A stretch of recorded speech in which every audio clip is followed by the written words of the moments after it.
Check. I think we are on, and here we go.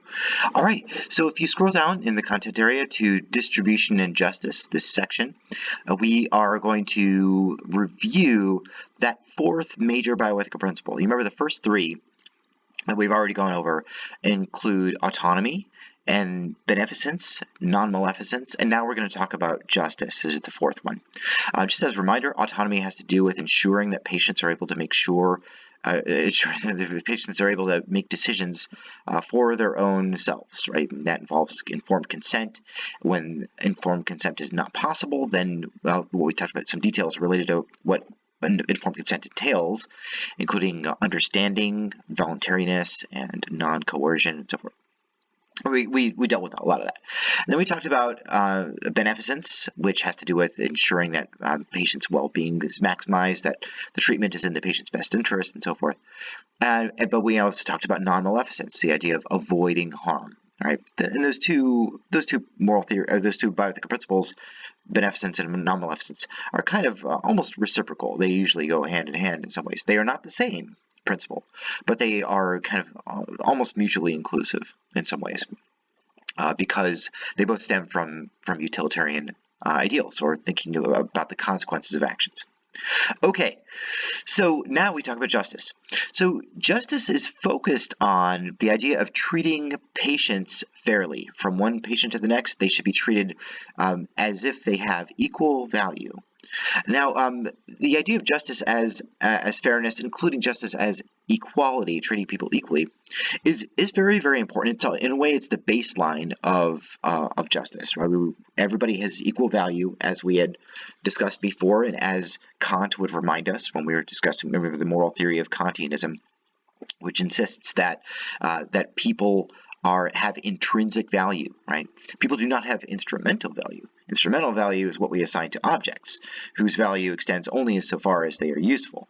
That's not so with people. People are valuable inherently, right, intrinsically, as simply as a result of being rational moral agents, right? Okay, that they are people. They're human persons, and that's what gives them their value. All right, so we should treat everybody equally by that measure. However, one of the things that we notice, here let's talk a little bit about the some of the text here. Now it's not loading very quickly here. Right. But I want to go back up to this section. Okay, the main content area. This is from our text, right? So notice it says, when the absence of a certain type of healthcare leads to early death, disfigurement, or loss of function necessary to take one's place in society, we've certainly fallen below the basic minimum of healthcare for American society. So there seems to be this basic minimum. The text spends time talking about needs, right? There are inherent needs, which have to do with, well, basic health, water, food, and shelter, clothing, things that ensure that we are able to live a fairly healthy and sustainable life, right? Those are inherent needs, things that everybody needs, right? Then we could talk about variations in need. There are sometimes things that different people need differently.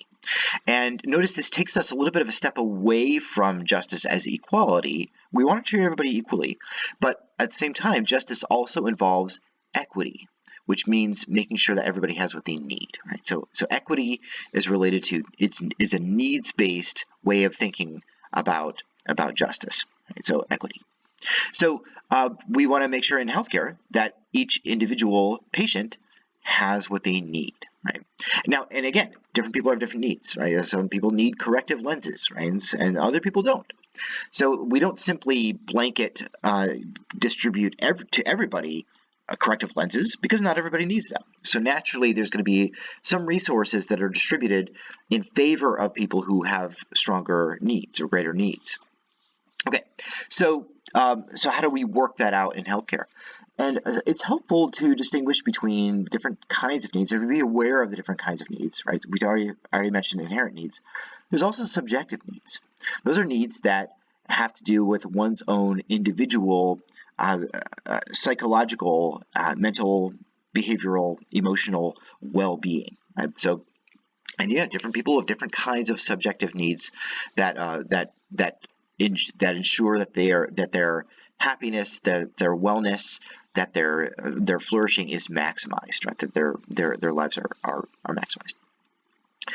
Then there's also socially induced needs, and those are needs that arise from what society makes available, right? So socially induced needs. So here's an example.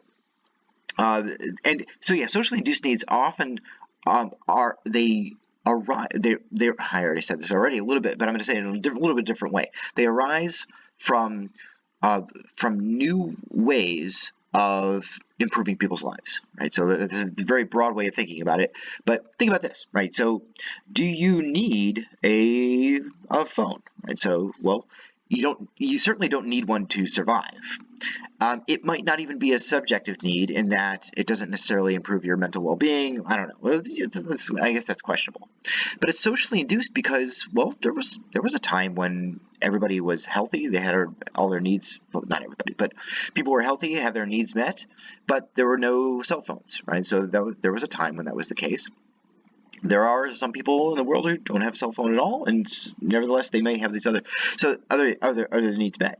So a cell phone is a socially induced need. It's something that we would say that we need, but it's something that that has become available because of what society has developed.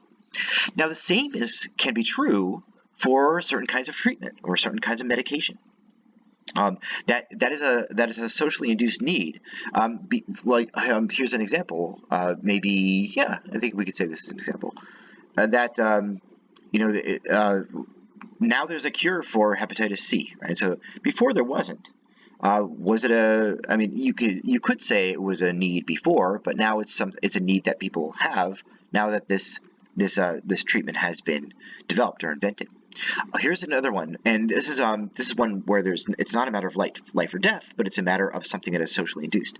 Let's go back up here to the distribution of justice. Notice there's a minimum that this passage discusses.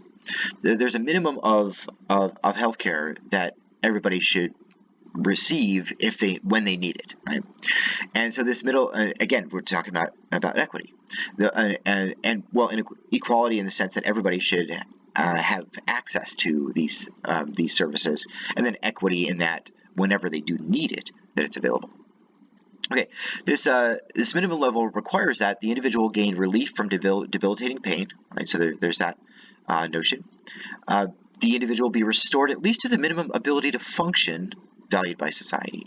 So let's say if you lose your ability to walk, then there's a treatment should be available that let's say there is a treatment that is available that can enable you to walk again. That treatment you should have access to that treatment, right? You should be able to get that treatment. The individual will be spared a death that is the result of trivial or avoidable circumstances, right? So that's certainly something like the hepatitis C treatment, for example. Not that hepatitis C always leads to death. It's not a terminal inflammation, but it can make you much more susceptible to things that are very life-threatening. All right, so, but yeah, or let's say that there's a terminal disease which is easily cured. Well, that cure would spare you a death that is the result of avoidable circumstances. All right, okay, now this fourth condition, this fourth requirement of minimal health care. This is interesting. The individual will be spared disfigurement that will make him or her repugnant to society and himself or herself. All right, so this is kind of interesting because it may involve a treatment that doesn't necessarily save somebody's life or even improve somebody's well-being internally. It might not be a subjective need, but it might be something that is available that enables them to interact without so many impediments with society. And here's a great example. I think this is a standing example of this. Is a face transplant, specifically the case of Katie Stubblefield, who received a face transplant at Cleveland Clinic. I want to encourage you to have a look at this little documentary. It's a couple of spaces down on Katie Stubblefield. And what's interesting about this is that, I mean, there's a whole bunch of things that are interesting, but she unfortunately she attempted suicide, but by shooting herself, but she missed her brain entirely. So she there was no it did not kill her, but it grossly disfigured her face, and she needed a series of surgeries that were going to like modify her skull and her facial bones, and so many things. Well, the injury that she sustained because she shot herself, it led to blindness when she was not able to see, which meant that she herself could not see how disfigured her face was. Although maybe you might say she could sort of feel how disfigured her face was, but she couldn't see it. But everybody else could.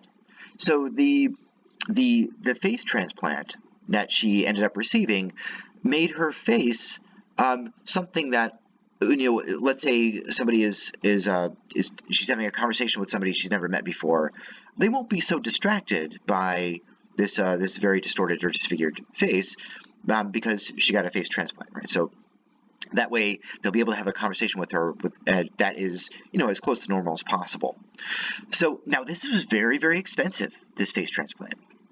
And so one wonders, is it appropriate for all of this funding to be dedicated to somebody who doesn't need it to survive and who is unable to see the results anyway, right? Well, what we might say is that, yes, it is expensive, but it is what we need in order to have a fair society, in order to have a just society. If you were to imagine if your face were disfigured in this way, would you like treatment? Right? Would you like to receive treatment? Even as that, let's say you can't afford it, right? And most people couldn't. This is a very, very expensive series of surgeries. Well, you very, very likely would, right? And if you would like that treatment, then it makes sense that we should provide that to others, right? So notice I'm using fairly Kantian reasoning there, right? So if I would expect that it be done to me, or I would compel society to contribute to funds that would enable this, then by all means, right? So, okay, great. So yeah, let's see. What other things to go over? Oh yeah, so and this is all under the umbrella of the principle of justice, right? Making sure that patients are treated fairly and equally, patients are treated equitably, and so forth. Right? Public health is also, in a way, we've been talking a little bit about public health without directly addressing it. Public health has to do with a series of interventions, policies, programs that are generally funded by the public and supported by the public and sustained and run by the public, sometimes with consultation or outsourcing to private industries. Of course, that oftentimes happens, but it's something that is publicly made available, right? Publicly, part of public health. Okay, yeah. I'm sorry, I'm repeating myself. And you might be able to think of a couple of examples of this.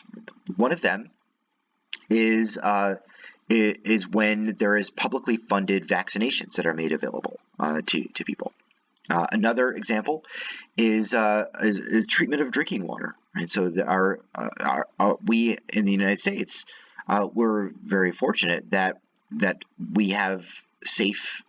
In most cases, there have been some tragic counterexamples, but by and large, we have fairly safe drinking water. In fact, we have drinking water in such abundance that we don't even distinguish between the water that goes into our sink that we might drink from and wash things with, versus water that goes into the toilet. It's the same water source. We have so much clean drinking water that we use it for toilet water, right? So we might say that this is a triumph. It means that we've been able to provide so much clean water to our population. And that's a really good thing. It's a matter of public health. And again, it has to do with the idea of fairness, the idea that everybody should be treated equally, and therefore everybody should have access to amenities or tools or programs or resources that maximize their health, right? Or at least and that prevent injury, prevent disease, and so forth. Okay. A significant step forward that is also a matter of public health was the Affordable Care Act of 2010. There's a longer word for it. But yeah, it was in short, the Affordable Care Act of 2010. And also, since it was passed under the Obama administration, sometimes it's called Obamacare. You may have heard it referred to that way. So what it does is it subsidizes health insurance for people who might not be able to afford health insurance. One of the things about this country, the United States is what I'm referring to. Sadly, it's typically the case that if somebody is employed full time, then their employer goes in pays for some of one's health insurance, right? That's a very significant advantage. It's a very significant benefit. But if you have a part-time job, or if you have or contract-based work, sometimes there's not that subsidization of healthcare by an employer. You're sort of left on your own.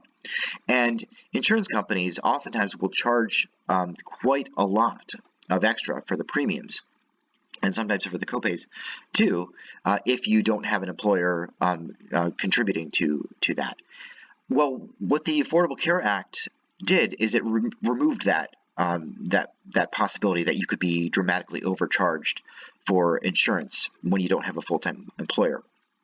The Affordable Care Act steps in and says, well, all right, we will do for people who are either unemployed or underemployed, or for people who work at a part-time or on a contractual basis, we will provide that contribution in a way such that your health insurance will be just as affordable as it would be if you were working full-time, right? So all that to say, the Affordable Care Act made health insurance affordable for tens of millions of Americans, right? So it's been a major success in terms of like public policy. And I know it's being challenged quite a bit now, but it seems as though we're reaching a point where a lot of people realize this actually is a very important step in the provision of public health to our population. So similar to, well, there are other ways of providing for healthcare that you might already be familiar with, like Medicare and Medicaid, right? So Medicaid is for people who are underfunded, people who are on the lower end of the economic ladder, who are unable to afford health care. So Medicaid is available for them. Medicare is available for people who are seniors, and that's a sort of health insurance that's provided them by the government. Okay, all right, so those are some items that I wanted to make sure that I reviewed, and the nature of this video is such that we wouldn't have been able to have, we can't really have discussion about this, but some things you can see a little bit below these key terms are some questions that we would go over in class that are based on some lines from the text, right? So you can see some lines from the text. Also some other case studies that you might want to have a look at. All right. Okay. I hope you have appreciated and enjoyed and taken in, absorbed the principle of justice. And next time we'll go over some of the minor bioethical principles, starting with the principle of confidentiality and the principle of veracity or truthfulness. All right. Take good care. And bioethically yours, Jacob.